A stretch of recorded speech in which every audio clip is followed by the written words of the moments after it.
All right, let's jump right in today. We're going to be tackling Maven. Ooh, fun. Yeah, it's going to be great. You send over this lesson plan, Yeah. and I have to say it looks a lot more interesting than I initially thought it would be. Why? So, for those listening who aren't familiar with Maven, how would you explain it? So imagine you're building like a massive software project, Okay. right? And there's all these moving parts, different libraries, modules, tons of code. Yeah, it can get really complicated really quickly. Exactly. And that's where Maven comes in. It's like this amazing organizer, especially when you're dealing with multiple projects at the same time. Hmm. Like instead of reinventing the wheel every single time you start a new project, Uh-huh. Maven helps you manage all those different parts and pieces and make sure everything works together smoothly. So it's less about like actually writing the code Mm-hmm. and more about making sure all the code plays nice with everything else. Exactly. Like one of the biggest headaches developers face is dealing with dependencies. So those are basically external libraries that your project relies on to work. Okay, so give me an analogy. Help me understand this. Okay, so think about building a house. Okay. You wouldn't start making your own nails and screws and windows from scratch. Definitely not. I'd be spending more time blacksmithing than building. Exactly. You'd use pre-made components to make your life easier. And dependencies are kind of like those pre-made components for software. Maven takes care of finding the right ones, downloading them, and making sure they all work together without any conflicts. So Maven is like a personal assistant for developers. Yeah, like a really, really good one that never takes a break. I like the sound of that, especially the never taking a break part. Right. And speaking of assistants, Maven also automates a bunch of those tedious, repetitive tasks that take up so much time. Oh, give me an example. So think about like compiling your code, running tests, packaging up the final product. Maven can handle all of that for you, freeing you up to focus on the more interesting, creative parts of development. Okay, I'm starting to see why people love this thing. But looking at this lesson plan, I gotta be honest, there's some jargon in here that I'm not quite following. Oh yeah, for sure. What exactly are things like POM files and build life cycles and repositories? I mean, what are we even talking about here? Okay, so let's break those down, starting with the POM file. POM stands for Project Object Model, Okay. and it's basically like your project's DNA. It contains all the vital information about the project, its name, the version, the libraries it uses, even the instructions for how to build it. Maven reads this POM file and uses it as the blueprint to orchestrate the entire build process. So if I mess with the POM file, I could potentially break everything. Yeah, it's possible. You could definitely introduce some unexpected results. Mm-hmm. But one of the great things about Maven is how structured it is. Hmm. It follows this specific set of steps called the build lifecycle to make sure everything happens in the right order. It's kind of like a recipe, right? You wouldn't bake a cake before you mix the batter. I'd end up with a very sad cake, yeah. Exactly. Yeah. So Maven has these predefined life cycles like clean, default, and site, Okay. each with its own set of phases and goals. This makes sure the entire build process is standardized and reliable. So we've got our blueprint, the POM file, and our recipe, the build lifecycle. What about those repositories? Are those like the grocery store where we get all the ingredients? You got it. Repositories are where Maven stores and finds all those external libraries as dependencies that we were talking about earlier. Okay. There are different types of repositories too. Ooh, like what? Like there's your local repository, which is on your own computer, kind of like your pantry, storing dependencies you've used before. Gotcha. Then there's a central repository. It's this massive online library maintained by the Maven community.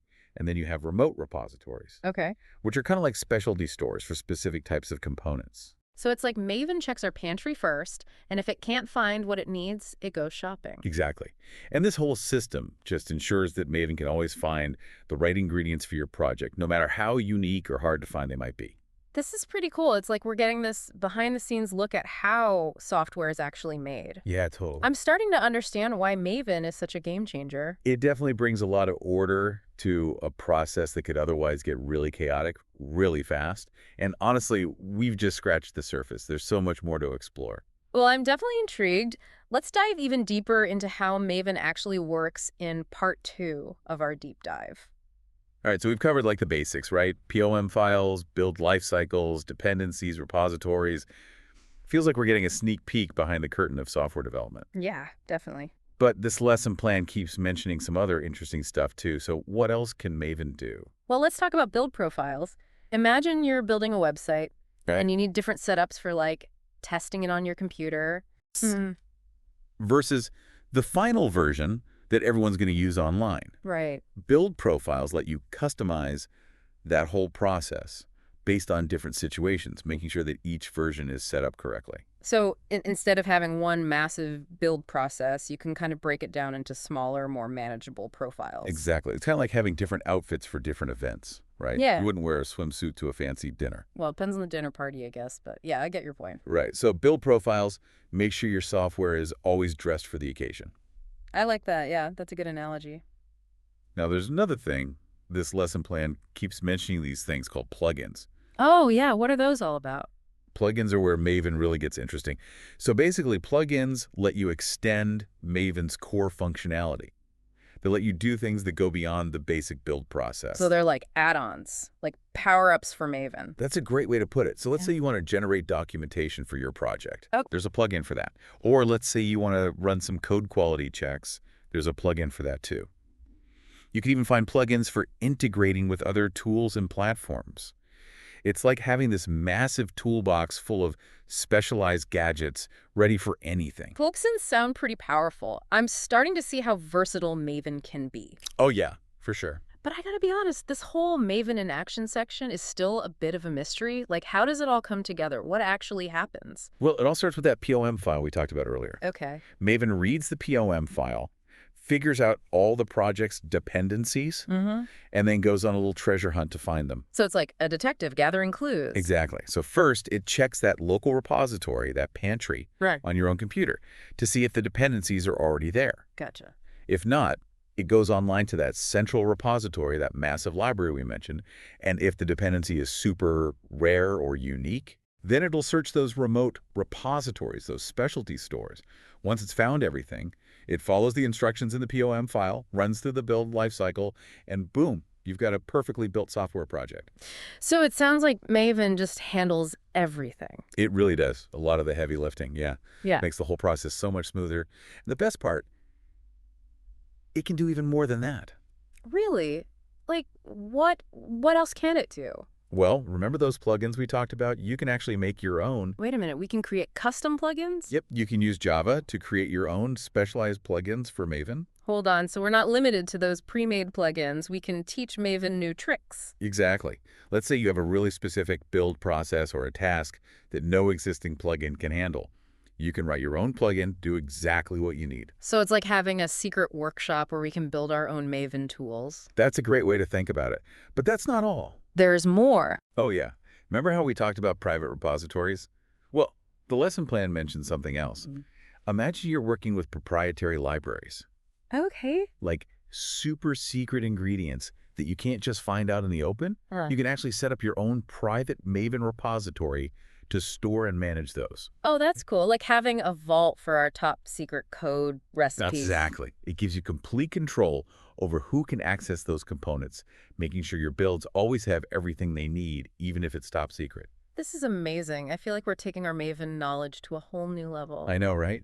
It's pretty amazing what you can do with it. Okay, so before we go too far, let's recap everything. What are like the big takeaways about Maven so far? Okay, so first of all, Maven's amazing for managing and automating those software builds. Mm-hmm. It brings structure and efficiency and ensures that everything's consistent and repeatable. Mm. And those core concepts, the POM files, the build life cycles, dependencies, repositories, those are the foundation. Yeah, definitely. Once you understand those, that's when you can really unlock Maven's power. And don't forget those plugins. Like they're like the secret sauce, the things that can give you that extra oomph and tailor Maven to your needs. Totally. And hey, if you're feeling adventurous, you can even explore custom plugin development or setting up those private repositories. It's been quite a journey so far. I feel like I've learned so much about how software projects actually work. Me too. But there's still one last question from this lesson plan. Oh, what is it? So we've talked about all this core functionality and how plugins extend it. Right. But imagine you want to do something truly unique, something that goes beyond even the existing plugins. Okay. How could you push Maven even further? How could you unlock even more possibilities? Whoa, that's a good question. It's like we've explored this amazing toolbox, and now we're wondering if we can build our own tools, right? Exactly. It's about taking that deep understanding of the system and seeing how far you can push it. Now that's a challenge I'm excited to tackle. I can't wait to dive into that in part 3. Okay, so we're back, ready to tackle that last question about pushing Maven even further. Yeah, that's a really interesting one. It really is. So how do we do it? How do we unlock that next level of Maven mastery? Well, this lesson plan, it gives us a few ideas. Okay. Remember how we talked about making those custom plugins with Java? Yeah, like having our own little Maven workshop. Exactly. So that's one way to push things further. Like, let's say you've got this really specific task or a build process, Uh-huh. and there's just no plugin out there that does what you need. Right. You could actually create your own plugin designed perfectly for that task. Okay, so instead of being limited by the tools that are out there, we can make our own. That's pretty cool. Yeah, it's pretty powerful stuff. You're not just using Maven, you're kind of shaping it to fit your needs. But I know, writing a plugin from scratch. It sounds intimidating. It can be, yeah, but it's more doable than you might think. The Apache Maven project website, they have tons of resources, tutorials, examples. Oh, that's good. So you can definitely learn how to do it. And hey, maybe you even end up sharing your plugin with the community. Oh, yeah. Contribute back. Exactly. Help other developers out. That's a good point. Okay, so custom plugins, that's one way to push the limits. What else is there? Well, remember those private repositories we were talking about? Yeah. For those secret ingredients, those proprietary libraries. That's the one. Hmm. So you can really customize Maven to handle those unique situations. Okay. You're not limited to just public libraries. It's like becoming a master chef. Ooh, I like that. You've got your own special recipes, your secret ingredients. I'm following you. You're not just following someone else's cookbook. Yeah, that makes sense. You're creating something new. So Maven is like, it's a tool, but it's also like a platform for being creative. That's a great way to put it. We've gone from like not even knowing what Maven is I know, right? to understanding how it works to now talking about like pushing it beyond its limits. It's been quite the journey. It really has. So as we wrap up this whole deep dive on Maven, what are some of the big takeaways, the things our listeners should really remember? I'd say, first and foremost, Maven is really powerful for managing software builds. Yeah. It brings so much structure, makes things efficient, ensures consistency. Yeah. And those core concepts, the POM files, the build lifecycles, dependencies, repositories, those are crucial. Really understanding those, that's the foundation for everything else. Definitely. And the plugins too, right? Oh, absolutely. Plugins are like, they add so much flexibility. You can really tailor Maven to fit your needs. And if you're feeling adventurous, go for it. Try making your own plugins. Explore those private repositories. There's so much you can do. This has been an awesome deep dive. I feel like I have learned a ton, and I'm actually excited to use Maven now. Me too. So as our listeners embark on their Maven journeys, any final words of advice? I'd say don't be afraid to just dive in. There's a great community out there, tons of resources, and you can always ask for help if you get stuck. Experiment, explore, see what you can create with Maven. You might just surprise yourself. That's awesome advice. Thanks for joining us on this Maven adventure. We hope you enjoyed it, and until next time, keep coding, keep learning. Yeah.